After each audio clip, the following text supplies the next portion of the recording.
Neemias, capítulo 13. A lei de Moisés estava sendo lida em voz alta para o povo. Então chegaram ao trecho em que diz que nunca seria permitido um amonita ou moabita se juntar ao povo de Deus. Isso porque o povo de Amon e de Moabe não haviam dado comida e nem água aos israelitas na sua viagem quando saíram do Egito. E esses dois povos haviam pago a Balaão para amaldiçoar o povo de Israel. Porém, o nosso Deus virou a maldição em bênção. E quando os israelitas ouviram a leitura desta lei, eles expulsaram os estrangeiros do meio deles. Antes desses acontecimentos, o sacerdote Eliasibe, que era o encarregado dos depósitos do templo, havia se ligado com Tobias por laços de parentesco.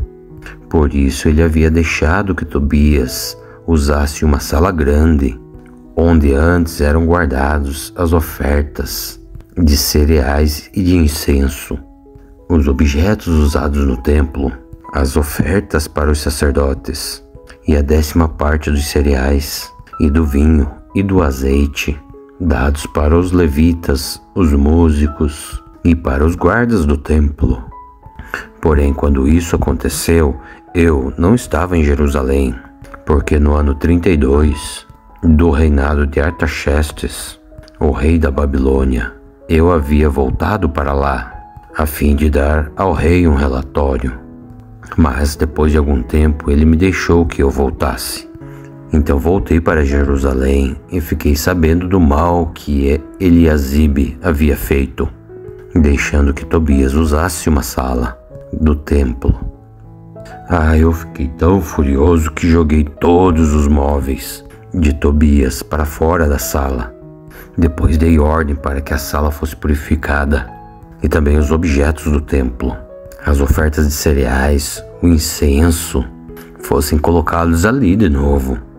Eu soube também que os músicos do templo e outros levitas haviam saído de Jerusalém e voltado para as suas fazendas, porque o povo não estava dando o suficiente para o sustento deles.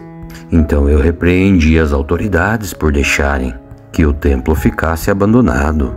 Então depois eu trouxe de volta para o templo os levitas, os músicos, e os coloquei de novo em seus postos. Aí então todo o povo de Israel começou a trazer de novo para os depósitos do templo a 10ª parte dos cereais, do vinho e do azeite.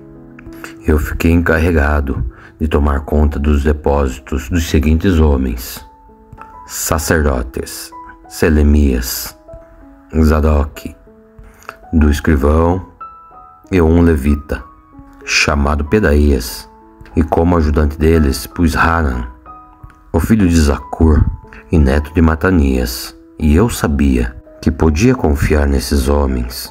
Eles seriam honestos na divisão dos mantimentos com os seus colegas. Oh, meu Deus, lembra-te de todas essas coisas que tenho feito pelo teu templo e pelo seu serviço. Naqueles dias eu vi que em Jerusalém havia gente que no sábado pisava uvas para fazer o vinho, e outros no sábado carregavam os seus jumentos de cereais, de vinho, uvas, figos e outras coisas, que levavam para dentro de Jerusalém.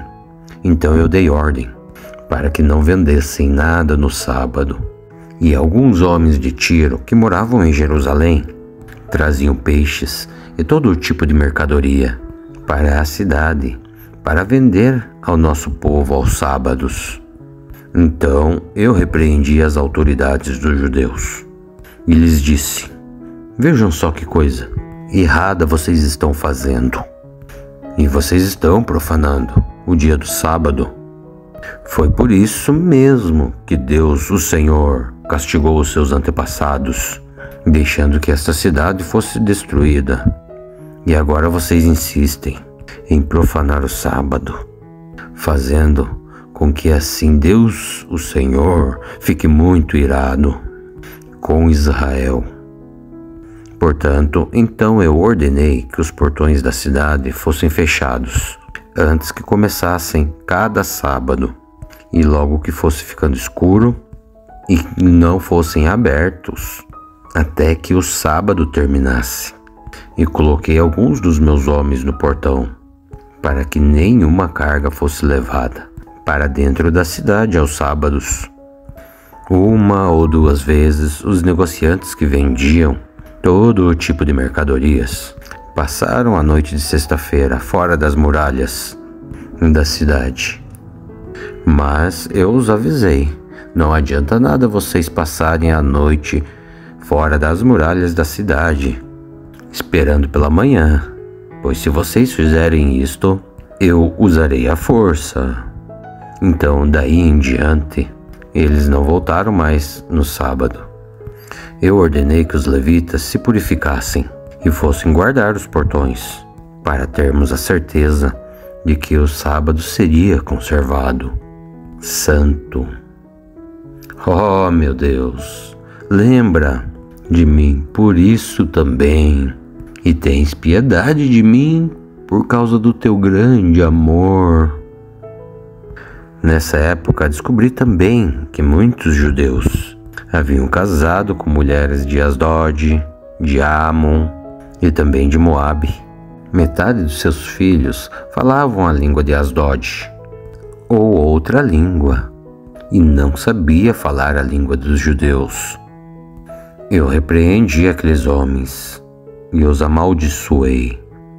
Bati neles e arranquei os seus cabelos, e exigi, em nome de Deus, o Senhor, que fizessem a promessa de que nunca mais nem eles e nem os seus filhos iriam casar com estrangeiros.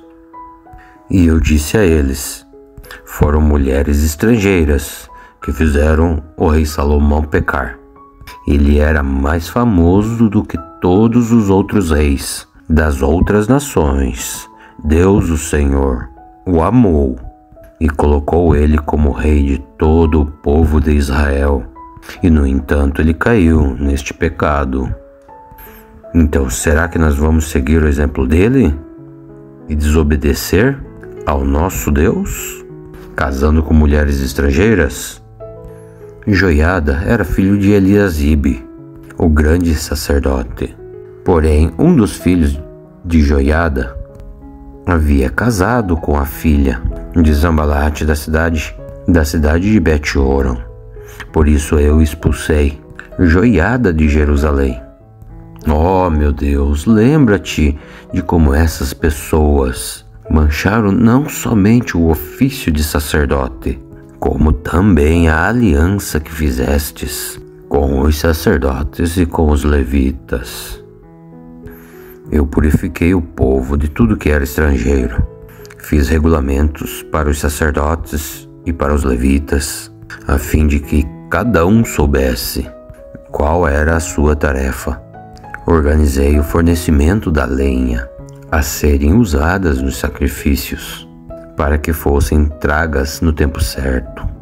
E também fiz regulamentos a respeito das ofertas dos primeiros cereais e das primeiras frutas colhidas pelo povo. E lembra de tudo isso, ó meu Deus, e me abençoa.